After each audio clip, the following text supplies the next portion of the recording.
केटा साथी हो क्या भने केटी हेर्नु भनेको ना भन्नु न केटा साथीको किन भन्नु म भन्दिनँ नि छिटो मलाई लिउनु नि तपाईँ लाख अब फेरि अब जति पनि नगइरहेको म लिउनु भन्दै दिया फोन दिनु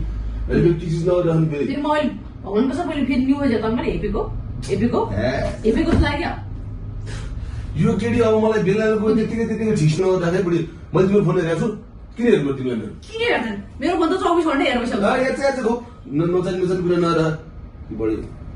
हाम्रोमा त एउटा एक्स्ट्रा कोही एड भन्नु केटा एड हुनु त्यो को हो के हो बाहिर दिनुपर्छ तपाईँकोमा 50 जना केटी एड हुँदा नि कोही पनि भन्नु पर्दैन वास्ता गरिदिनु नि न्युज तपाईँमा हामीले चाहिँ खुब वास्ता गरेको छ र के भनेको हामीले चाहिँ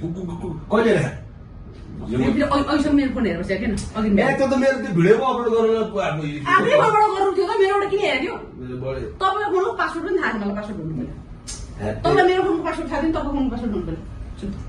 निकाल मेरो फोनको फेस लग्नु त पासवर्ड थाहा छैन मलाई फेसै के अरे हेर्न नहुने गरेर बनाइन्छ नि फेरि फेस मोबाइल नहुने फेरि हात हाल्ने काम नगरे मलाई फेरि म हात मात्र होइन फेरि भगवान्को चाहिँ मग्ने अलि म बरु आफू मर्न पऱ्यो नि मर्छु मार्न पऱ्यो नि मार्छु फेरि निकाल्नु म छोडिदिनु ल्याउँछु बरु म मर्न पऱ्यो केही टेन्सन छैन बरु जब यसै एक दिन पनि मर्नै पर्छ त्यो के गरे यो त म 2-3 रात च्यातिदिन्छु फेरि हिँड्नु खोज्नु मलाई चाहिँ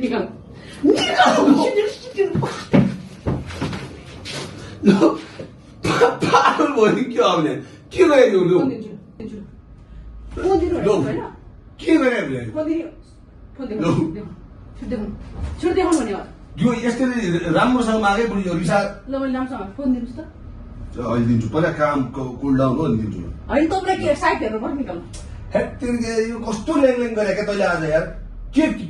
चाहिँ सुनिस् तैँले मैले के गरिदियो भन् त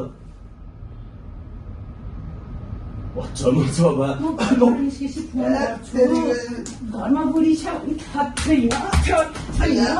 थाहा छैन बुढी भएको छ नि घरबाट केटाहरूको त्यस्तो कुरा हुँदैन भने के खोइ हाम्रो यता साथीभाइ छन् हाम्रो त बुढा छ घरबाट बुढा निस्किसक्नु पर्छ हुनु हुँदैन त हाम्रो त त्यस्तै हुन्छ हाम्रो बुढी भइसक्नु पर्छ कुन चाहिँ छडौरी छडौरी छ होइन भनेको कस्तो मैले फोन छ दिउँछ तेरो कसम होइन भने क्या मेरो कसम तपाईँलाई मेरो माया भएको तपाईँले यस्तो गर्नुहुन्छ निकाल्नु तेरो कसम होइन